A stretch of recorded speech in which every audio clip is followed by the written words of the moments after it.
Many of us take the ability to eat and drink most of what we want for granted. But for people who have trouble swallowing, what they eat or drink can make a huge difference in their health and their safety. Carol Winchester, president of Dysphagia Management Systems, is here to talk about ways to still enjoy the foods and drinks that you want. Welcome back, Carol. Thank you. It's nice to be here. Now, you've taught us quite a bit about dysphagia, but for people that maybe have not heard or don't know what it is, explain what dysphagia is. Dysphagia is trouble swallowing. When you have trouble swallowing, things can go into your lungs, and that's called aspiration. But people especially have trouble swallowing thin liquids. And that's what we're going to talk about today is thickened liquids, because it seems to be the thing they're most afraid of. And now you have taught us in the past that dysphagia will often accompany other diagnoses, which make it a very common condition. It's caused by something else. And so many diagnoses have a definition or a comorbidity of dysphagia. And it can be deadly with aspiration pneumonia.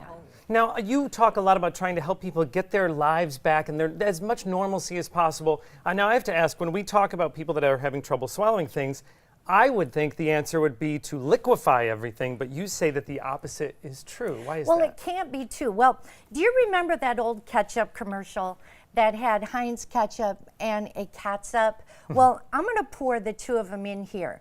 What happens when you swallow is the food or liquid goes down into your throat. And when you have dysphagia, you have a delay in brain recognition. Did you see how much longer the thick one took? Yes. That gives your brain time to say, hey, something's coming. I need to close my airway.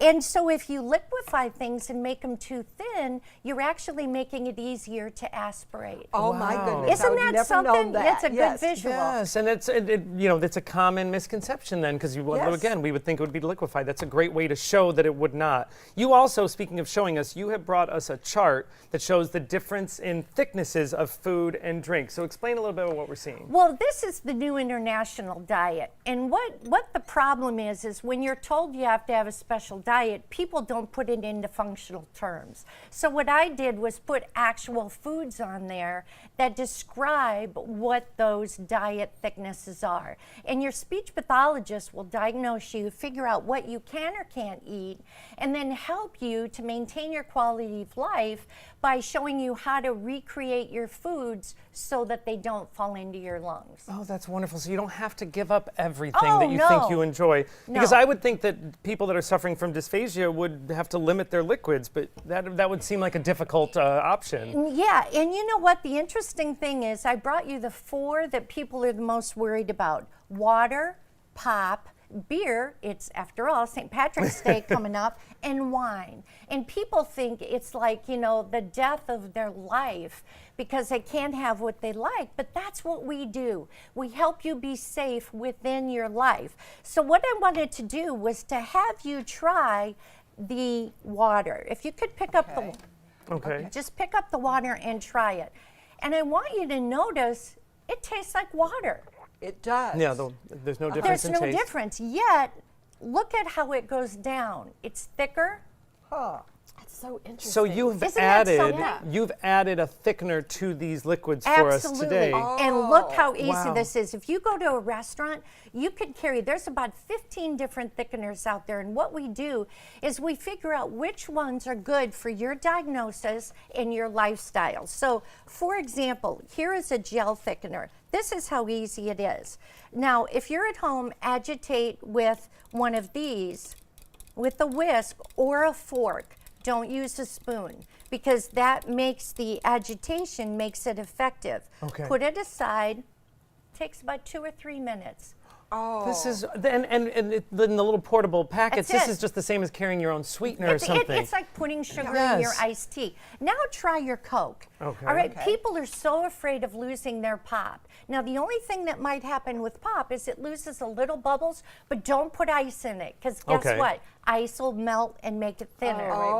So just have it be cold. What I love is this is helping people get back to as much of their normal life as possible. And you don't have to be afraid afraid You of don't, drinking it. no, it's not going to go in your lungs. Your speech pathologist, this is what we do at our clinic on Clark Road, is we diagnose you and then we help you design your plan to stay safe. So try the beer. The only thing that happens with the beer is you might get a little extra foam, but it tastes just like your beer. Yeah. I'll have patients who say, but I want to play poker with the guys. Well, you can have your beer. And it can be as discreet or as obvious if you'd like, if Absolutely. you need to add. And you've also taught us that if you do have someone in the family, you can keep these thickeners on hand for when they come over. We will raise Have a your glass. glass of wine. Oh, yeah. Thank you, Yes. Carol. Great information and all about helping our family and friends that are suffering from dysphagia so they don't have to suffer. For more information on dysphagia management, go to 44dms.com. Coming up next, there are big announcements in Orlando's biggest theme parks. We'll show you what's coming this year. Cheers. Cheers to all.